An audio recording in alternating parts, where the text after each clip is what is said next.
Você acompanhasse comigo aqui o texto que está escrito aqui, no primeiro livro de Samuel, no capítulo 15, a partir do verso 4. Está escrito assim: Saul convocou o povo e os contou em Telaim, 200.000 homens de pé e 10.000 homens de Judá. Chegando, pois, Saul à cidade de Amaleque, pôs emboscadas no vale. E disse aos queneus: Ide-vos, retirai-vos daí, saí do meio dos amalequitas, para que eu não os destrua juntamente com eles, porque usastes de misericórdia para com todos os filhos de Israel quando subiram do Egito. Assim os queneus se retiraram do meio dos amalequitas, do meio dos amalequitas. Verso 7.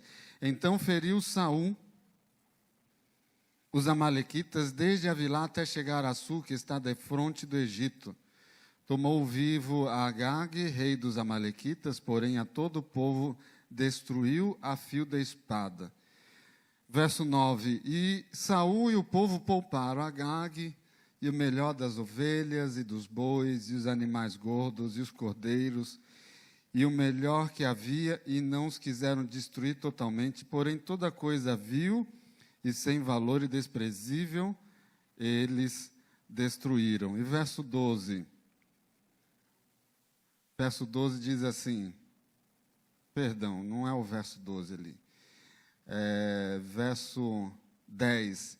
Então veio a palavra do Senhor a Samuel dizendo: Arrependo-me de haver constituído Saul rei, porquanto deixou de me seguir e não executou as minhas palavras. Então Samuel se contristou e toda noite clamou ao Senhor. Madrugou de manhã Samuel para encontrar Saul, e anunciou-se aquele: Já chegou Saul ao Carmelo, eis que levantou para si um monumento, e dando volta desceu ao Gilgal. Verso 13. Viu, pois, Samuel a Saul, este lhe disse: Bendito sejas tu do Senhor, executei as palavras do Senhor. Bom, interessante essa história, né? Eu acho que você gostaria de poder dizer isso sempre, né? Eu imagino que você está aqui, gostaria de poder dizer: olha, hoje, graças a Deus, fiz a vontade de Deus, estou feliz. Você estaria feliz? Saul estava feliz. Olha, chegou lá o Samuel, representante de Deus ali, e Saul vai lá: opa, Samuel, que bom que você está aqui, chegou aqui, quero te dizer que eu fiz a vontade do Senhor.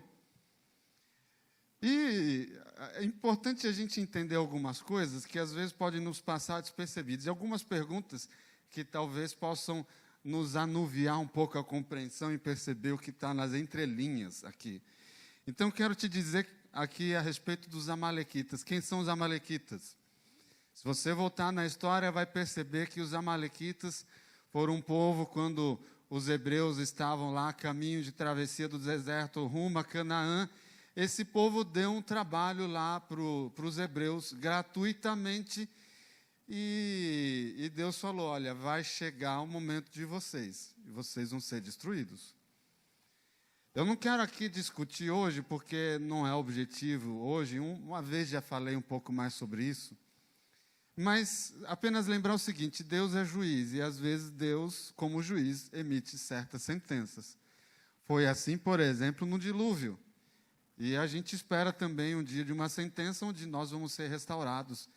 E Jesus vai vir para nos buscar. Mas falando aqui um pouco dos amalequitas, eles tinham uma economia predatória. Significa o seguinte: eles viviam honestamente de usurpar e roubar as coisas dos outros. Era isso que eles faziam como povo. Eles eram organizados dessa forma. Então plantava, a hora de colher, eles iam lá e pegavam. Vendia, eles iam lá, depois pegavam o lucro. Destruir. Eles eram predadores. E aqui, a gente está falando aqui muito tempo depois, e esse povo estava vivendo dessa forma. Estava pior do que nos tempos de Moisés. Era assim que eles viviam. Aí Deus pegou e falou: olha, vai lá e resolve, e mandou Saul fazer isso através de Samuel. O rei deles era Agag. Há quem diga, alguns estudiosos aí, dizem que Agag não era apenas um nome, era como um título, tipo faraó, sabe? Era um título. E esse título, ele significava, olha que lindo, majestoso, inflamado e violento. Você imagina um povo que segue, ou não é um rei, não segue um rei, não segue um ministro, né? Segue o inflamado. Ah, mas e se não for título, for o nome? Ok, mas o nome, você não pode ouvir o significado em português, mas quem falava a língua ouvia o significado, né? E quando chegava lá Agag, né, e alguém ia saudar, e aí, seja bem-vindo, ô senhor violento, era assim que era a comunicação. Então, este era o cara que liderava os amalequitas. E, nesse momento, claro, eles não ocupavam, assim, um núcleo específico, né, bem fechado, bem definido do território. Ele estava ali meio que misturado com os hebreus, mas, especialmente a tribo de Judá estava sendo incomodada por eles ali. E as reclamações chegaram a Deus, e Deus falou que eles seriam, nesse momento, anátema. Ou seja, consagrados à destruição. Né? Se você olhar, por exemplo, na batalha de Jericó, teve uma família lá que não entendeu isso, e aí eles trouxeram maldição ao arraial por não entenderem que era anátema. Isso tudo estava muito bem explicado. A gente que precisa repetir aqui para nós, porque não é nossa prática hoje, não são nossas leis hoje, mas isso era bem conhecido lá. E Deus falou, olha, os amalequitas são anátema, tem que destruir tudo. Isso é interessante a gente lembrar, entender, porque os israelitas não deveriam lucrar com as guerras. O que era comum, você ia lá, os soldados iam lá, conquistavam, aí ok, esses bens materiais aqui, vamos dividir entre nós aqui. Deus disse que não era para isso acontecer. Eles não eram, então que não podia ser destruído, né? Então, por exemplo, o ouro, não dá para destruir o ouro, então isso aí, sim, mandava lá para o tabernáculo, mas o que era para destruir, o que era possível de ser queimado, por exemplo, isso aí seria queimado. Eles não deveriam ter lucro, afinal, eles não estavam ali com essa função. O povo de Deus ali não tinha esse papel. Agora, é importante a gente entender também outro lado, a responsabilidade de Saul. Saul era rei. Saul foi ungido rei. E aí é interessante quando a gente vê essa história. Porque a orientação foi que seja anátema, destrói tudo. E alguns pensam assim, quando leem isso aqui, pobrezinho do rei Saul, acho que ele não entendeu direito. E aí ele poupou uma parte ali, mas foi por uma boa causa, né? Pouparam ali ovelhas, bodes, bezerros, tudo para oferecer em sacrifício a Deus. E aí pode, não tem problema, né? Se você fizer um assalto a um banco, não tem problema. O importante é que você dê os dízimos e as ofertas logo depois, né? E aí eles chegaram com essa conversa, Samuel chegou lá, e aí o que está acontecendo? Eu acho que Samuel tinha um certo bom humor aqui, quando ele foi conversar, enfim, amava, gostava de Saul. E Saul foi falando, olha, aqui a gente poupou o melhor para o Senhor teu Deus. Foi isso que ele disse lá. Mas, e ele disse o seguinte, o povo que sugeriu, né? Eu fico pensando se o povo deveria ser uma baliza para esse tipo de situação. Por exemplo, os judeus, eu não falei que a tribo de Judá eram os principais incomodados com os amalequitas, por causa ali da localização deles. Aí você pensa assim, os principais incomodados vão ser os primeiros a tomar a frente numa ação militar como essa, porque era de proteção para eles. Eles estavam sendo atacados, estavam sendo minados sistematicamente. Aí quando você vai olhar o exército, 5% do exército eram de judeus. Tinham 12 tribos, você vai ver lá 200 mil homens, 10 mil apenas de Judá. Deveria ser a maior parte, né? Era a menor parte. Eles foram lá, reclamaram, acharam ruim, rei precisa fazer alguma coisa, Deus precisa fazer alguma coisa. Mas a hora que então vamos lá, vamos fazer. Aí a maioria deles caíram fora, não ajudaram, né? Então, Deus mandou Samuel ir ao encontro, depois dessa batalha, saíram vitoriosos. Deus mandou Samuel ao encontro do rei Saul. E a mensagem era a seguinte, Deus estava arrependido de ter feito Saul rei. Tem gente que sempre quando chega nessa parte aqui fala da contradição, né? Porque lá na frente, no final do capítulo, vai dizer que Deus não se arrepende. E aqui está dizendo que Deus se arrependeu.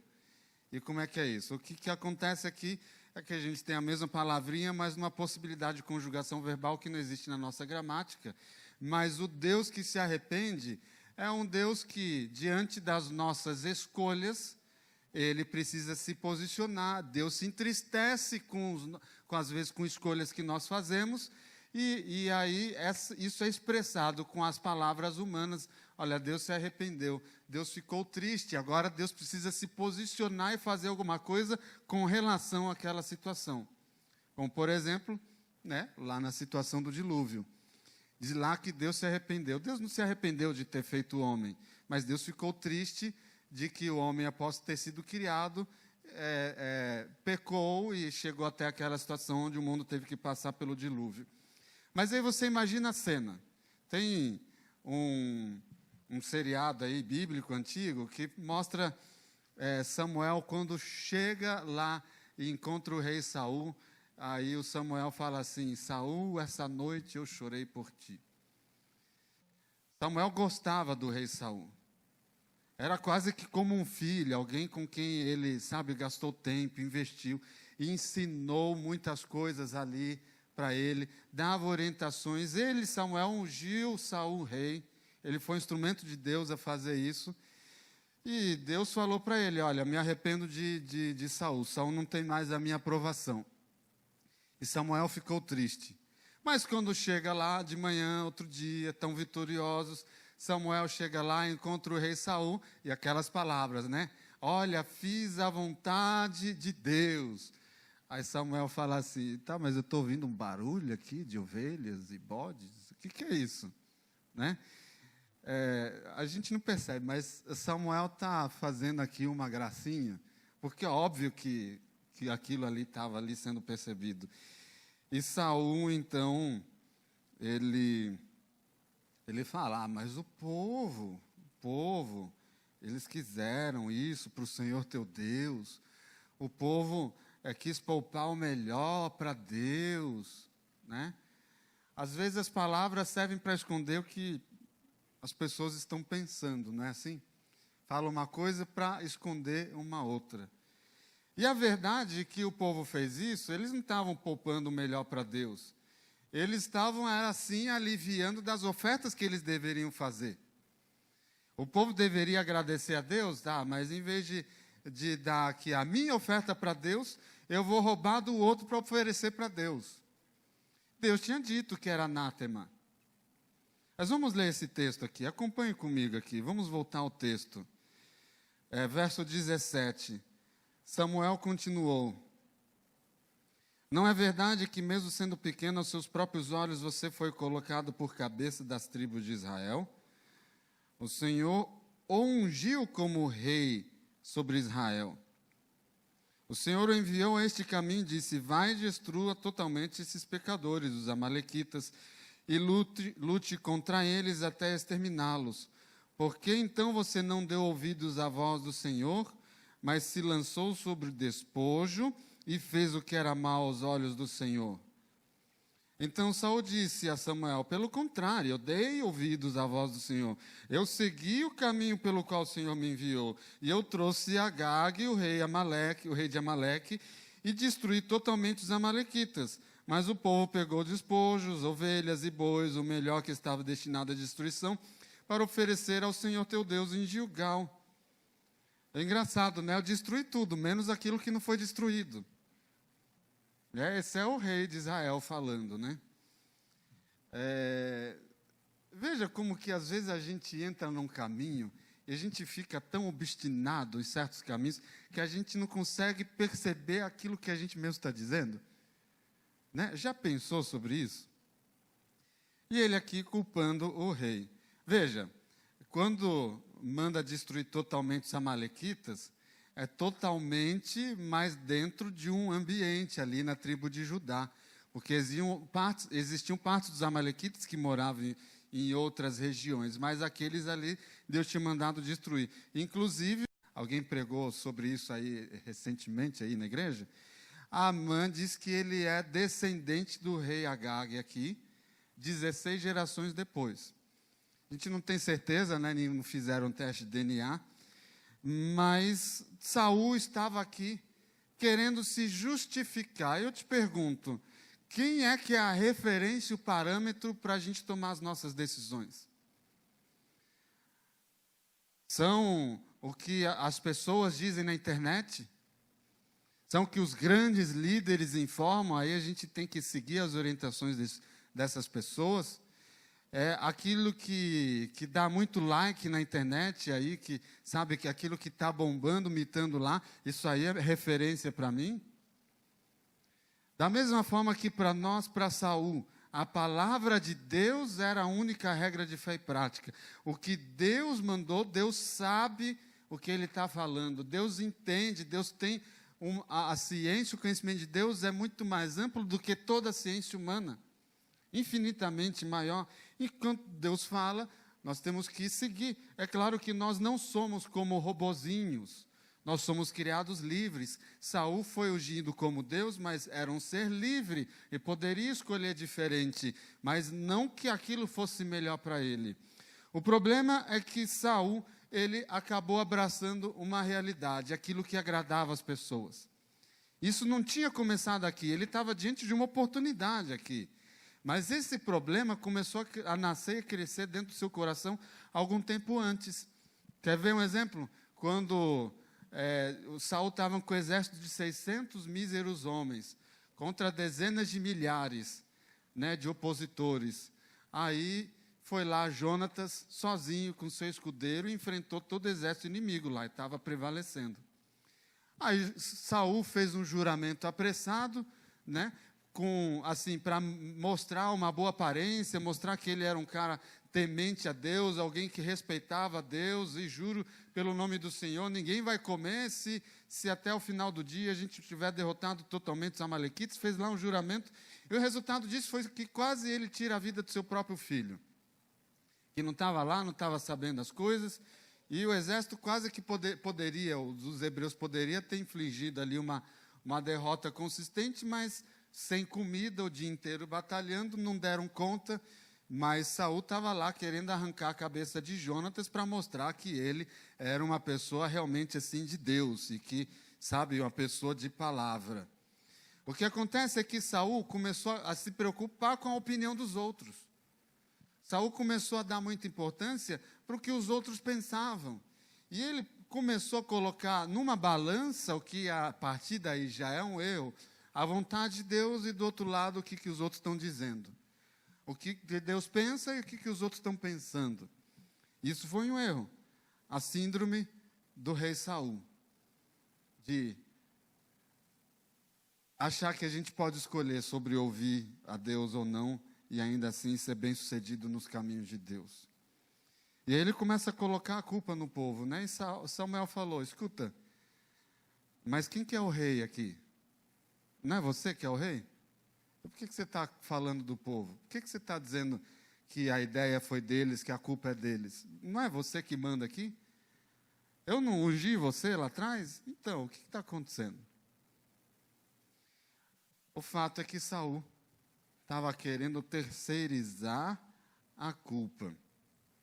O fato é que Saul, ele deixou de ser aquele jovem que buscava fazer a vontade de Deus do início de sua vida e do seu reinado, para se tornar um rei que buscava likes.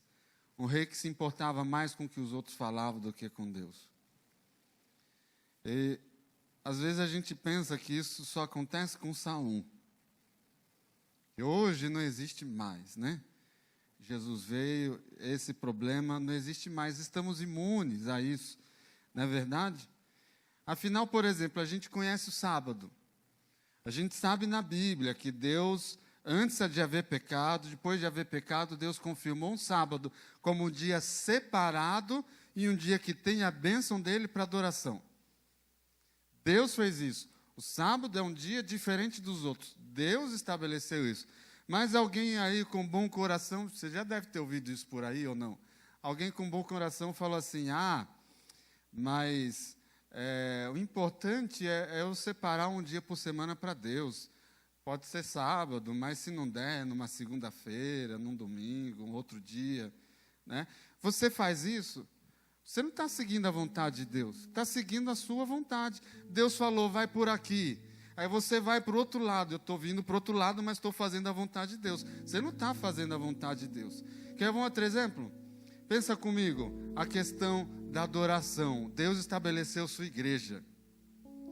Deus disse que seria bom, e Deus organizou isso no Antigo e Novo Testamento, e importante para a sua igreja que nós nos reuníssemos como corpo de Cristo para celebrar, para congregar. Mas tem gente que fala assim, não tem problema, eu posso usufruir aqui da internet, eu posso seguir minha vida independente, eu posso ter minha vida religiosa independente do corpo de Cristo, e na igreja tem problema, o importante, o necessário eu tenho aqui. E a pessoa se isola do exército do Senhor, a pessoa se isola do corpo de Cristo, o ramo da videira resolve se afastar da videira, mas acha que ainda vai receber a seiva da vida. Deus orientou que isso não é bom, que não deveria ser assim, mas tem gente que faz assim e quer dizer, não, eu estou fazendo assim, mas eu faço a vontade de Deus. Quer ver outro exemplo? Questão das ofertas. Deus falou 10%, minha prata, meu ouro. Você se lembrar disso? 10%. Você exercer sua gratidão, ofertas. E gratidão não se mede. Você tem gratidão pela vida, tem gratidão pela salvação, tem gratidão por uma bênção, nascer alguma coisa, está mantendo seu emprego, ter uma cura. Gratidão. Você exerce isso através das ofertas. Isso é bíblico. Aí alguém chega assim, mas você pode pegar o seu dízimo e de colocar em forma de cestas básicas. Olha que bom coração, né? A gente pode pegar isso e colocar na forma de cestas básicas, não tem problema. Tem problema, sabe o que é o problema? Deus falou que não é assim. Deus disse que dízimo é dízimo, a gente deve exercer o dízimo. Deus falou que oferta é oferta, a gente deve exercer as nossas ofertas. E Deus falou que a gente também tem que ser solidário. Então tem gente que pega uma coisa e coloca no lugar da outra, mas não, eu estou fazendo a vontade de Deus. Você não está fazendo a vontade de Deus. Você está seguindo o caminho do seu coração. Sabe, circula esse tipo de ideia por aí, e é a síndrome de Saul vivendo nos dias de hoje. Sabe, Deus nos criou para viver em comunidade, uma comunidade de fé, e assim nós nos aperfeiçoamos e nos preparamos para uma vida na eternidade com Deus no céu, aprendendo nos nossos relacionamentos a amarmos uns aos outros e a testemunharmos de Jesus para aqueles que não conhecem essas verdades.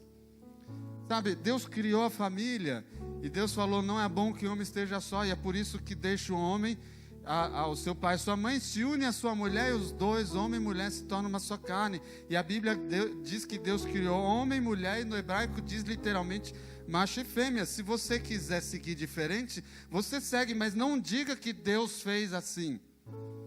A palavra de Deus é clara a respeito dos seus caminhos, da sua vontade. Se você não quer seguir a vontade de Deus, não siga a vontade de Deus, mas não queira dizer que você está seguindo um caminho diferente, você tem a bênção de Deus. E aqui são só alguns exemplos. Você pode pensar e refletir um pouco na sua vida, como é que você tem caminhado com a sua vida, como é que você tem exercido a sua fé, vivido a sua vida religiosa.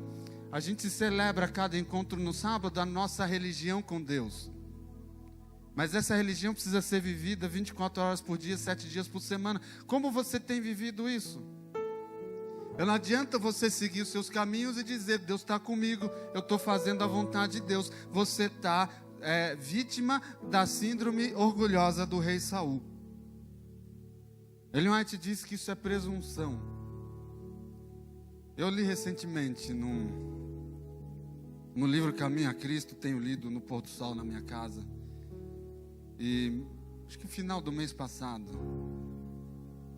e eu achei essa frase aqui, eu achei que sintetiza bem o que a gente está falando aqui. A suposta fé em Cristo que leva a pessoa a se esquivar da obrigação de obedecer a Deus não é fé. Isso não é fé.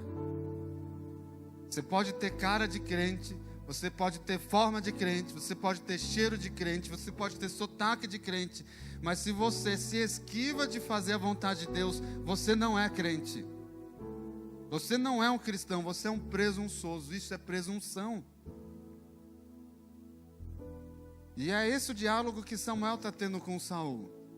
E tentando mostrar para Saul, olha, você está errado. Deus tinha falado com Samuel que tinha rejeitado a Saul como rei, no papel de rei. E ele, sabe, Samuel tentou ainda ali alcançar o coração do rei Saul, tentar fazê-lo mudar de ideia. E quando nós vemos aqui, agora no verso 22, Saul 3 vezes, Samuel fala e Saul se justifica, como se tivesse feito a vontade de Deus. Aí chega esse momento que Samuel diz: será que o Senhor tem mais prazer em holocaustos e sacrifícios do que no obedecer a sua palavra? É óbvio que Samuel não está falando contra o sistema de culto. Afinal, ele era profeta, afinal, ele era um levita. Ele ministrou no tabernáculo, trabalhou lá com o sacerdote Eli. Ele não está falando contra essas coisas. Mas ele está querendo dizer o seguinte: obedecer é melhor do que sacrificar, e ouvir é melhor do que a gordura de corneiros. Porque a rebelião, olha só o que diz aqui, ó. A rebelião é como o pecado da feitiçaria. E a obstinação é como a idolatria e o culto a ídolos do lar. Por você ter rejeitado a palavra do Senhor, Ele também o rejeitou como rei. Pensa agora comigo. Saul, suposto adorador do Deus vivo, conhecedor da verdade, fazia cultos, oferecia sacrifícios, liderava o povo de Deus. E Samuel está dizendo: o que você está fazendo é pior do que se você fosse um adorador de Baal, de Astarote ou qualquer outro ídolo que existe por aí. O que nos leva a pensar o seguinte: se eu conheço a palavra do Senhor e eu a rejeito, eu estou sendo pior do que os incrédulos. Se eu tenho oportunidade de conhecer a palavra do Senhor e eu rejeito isso, eu estou numa posição pior do que aqueles que nunca ouviram falar sobre o nome de Jesus. Um teólogo comentarista, Wiersbe, ele escreveu: a palavra de Deus simplesmente não penetrou a mente e coração de Saul. Ele continuou preocupando-se em manter a sua reputação e a colocar a sua vida em ordem. Ele apenas queria que o profeta fosse sobre a plataforma com ele para ser honrado por ele. Sabe, muitas vezes nós temos essa mesma síndrome aqui. A gente está mais preocupado com as nossas reputações. Mas Deus diz o seguinte para nós: a glória dessa terra é fugaz, é passageira. Você vai trocar a sua eternidade por qualquer coisa que vai expirar, levada como vento? A palavra de Deus é clara, ou assim diz o Senhor, é claro. Mas você vai trocar isso aí por causa da opinião dos outros, porque os outros pensam de você, porque vão achar que você é estranho. Você vai trocar a palavra de Deus por causa de qualquer outra coisa? Você está em perigo, porque as coisas deste mundo são passageiras. Mas aqueles que permanecem no Senhor, esses é que vão herdar a eternidade e vão estar em caminho seguro, vão ter a bênção do presente e do porvir. O que você escolhe? A música aqui vai complementar estas palavras. Queria que você meditasse e ouvisse como a palavra do Senhor.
Você quer encontrar a paz e vai gastar tempo olhando para o mundo e buscando os favores do mundo, você não vai encontrar paz. Paz só tem no Senhor Jesus. Mas quantas vezes a gente se importa mais com os glamoures e as luzes que brilham ao nosso redor do que com a luz da palavra de Deus. Quantas vezes a gente sacrifica princípios da verdade para equalizar, equilibrar a nossa vida e, sabe, a gente ficar bem na foto com as pessoas daqui desta terra. E às vezes a gente não entende como não conseguimos influenciar pessoas que não têm a nossa fé. É porque a gente inverteu o caminho e a gente está aceitando as influências em vez de levar as influências. Saul, ele perdeu sua eternidade em busca de glória, e ele perdeu a única glória que era eterna. A única glória que realmente é viva e eficaz, e que não é oca por dentro, é a glória daquele que faz a vontade do seu Pai Celestial. Saul escolheu um caminho terrível. E Samuel, então, ele queria deixar o rei, mas Saul insiste. Saul, nessa época aqui, ainda era bem mais jovem do que a gente vê nessa imagem. Mas Samuel, idoso profeta, ele entendia, e finalmente ele entendeu por que Deus tinha rejeitado a Saul no papel de rei, não como pessoa. Porque este rei tinha rejeitado a Deus e virava as costas para Deus. No final do capítulo a gente encontra no verso 27 as seguintes palavras: virando-se Samuel para ir embora, Saul segurou pela borda do seu manto e este se rasgou. Então Samuel lhe disse: hoje o Senhor rasgou de suas mãos o reino e deu a Israel a alguém que é melhor que você. Também a glória de Israel não mente nem muda de ideia, porque não é homem para que mude de ideia. Então Saul disse: pequei, mas honra-me agora diante dos anciãos do meu povo e diante de Israel. Volte comigo para que eu adore o Senhor. Depois de tudo isso, Saul ainda estava preocupado apenas com seu status, com o número de seguidores que ele tinha, com quantos compartilhamentos as ideias deles ganhava. E Saul estava completamente perdido. Samuel voltou com ele, depois de insistência, mas publicamente, ele censurou o rei pela sua falta de fé, e fica aqui como uma advertência para nós hoje. A gente não precisa seguir o caminho de Saul.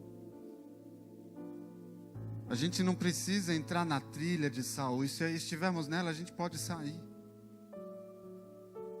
Eu posso todas as coisas naquele que me fortalece. Deus, Ele não deixa a gente lutar sozinho contra a síndrome de Saul.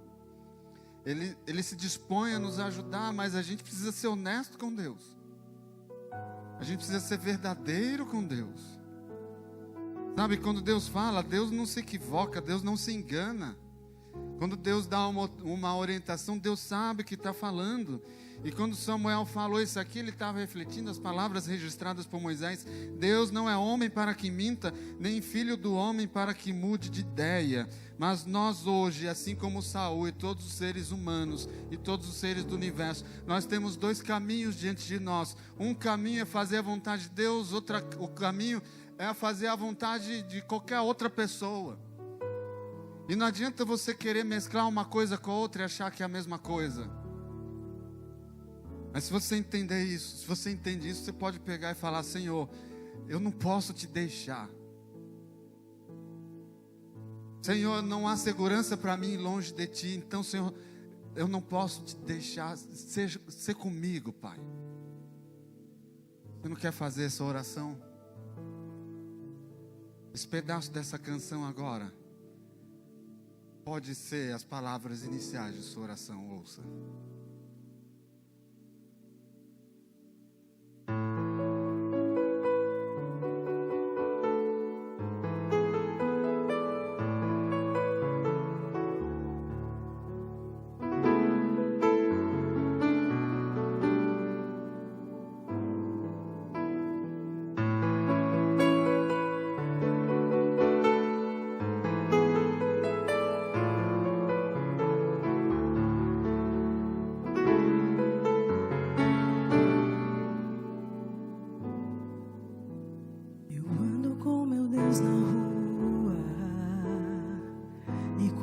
chego em casa, Ele está comigo.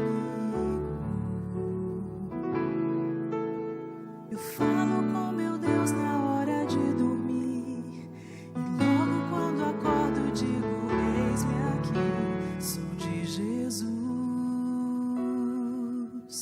E mesmo atarefado sempre estou ligado, eu não abro mão da presença, do partir do pão em cada comunhão.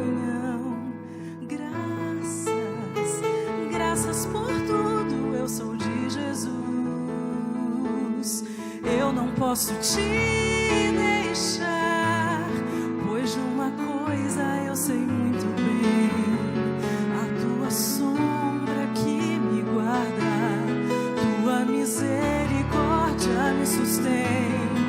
Eu não posso te deixar, pois de uma coisa eu sei muito bem: a tua sombra que me guarda, tua misericórdia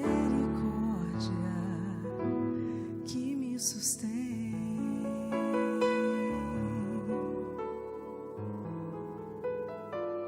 Pai querido, se nós o deixarmos, para onde iremos? Se nós nos afastarmos de Cristo, onde encontraremos as palavras de vida eterna, luz para os nossos caminhos? Pai querido, nós não podemos deixá-lo. Mas às vezes queremos seguir os nossos próprios caminhos, às vezes queremos seguir a nossa própria vontade, às vezes não queremos reformar a nossa vida, às vezes não queremos sermos transformados. Às vezes a gente não quer saber de santificar-nos dia após dia, de sermos o povo santo. Às vezes sofremos e padecemos sob a síndrome do rei Saul, Pai. Mas nós não podemos deixá-lo. Se fizermos, estaremos perdidos. Então, Pai querido, nos advirta, nos admoeste, nos alerte, nos chacoalhe. Tire de nós, mesmo que seja o nosso reino, nossa estabilidade, mas que a gente não perca, Pai, a única coroa, a única glória e a única coroa que realmente importa, que é a dos salvos, que é daqueles que serão cidadãos da Nova Jerusalém, Pai. Tenda a sua mão sobre nós, envia teu Espírito. Não nos deixe que nos percamos. Não nos deixe embebecidos nos nossos próprios orgulhos e sentimentos corruptos. Mas nos traga mais perto de Ti. Transforma em nossa vida, Pai, te pedimos em nome de Jesus. Seja feita em nós a Tua vontade, ó Pai. E toma conta da Tua igreja. Que a Tua luz brilhe a partir de nós. E que cada um de nós, todos aqui, Pai, sejamos Teus representantes autênticos, genuínos discípulos de Cristo. Abençoa a Tua igreja. Oramos em nome de Jesus.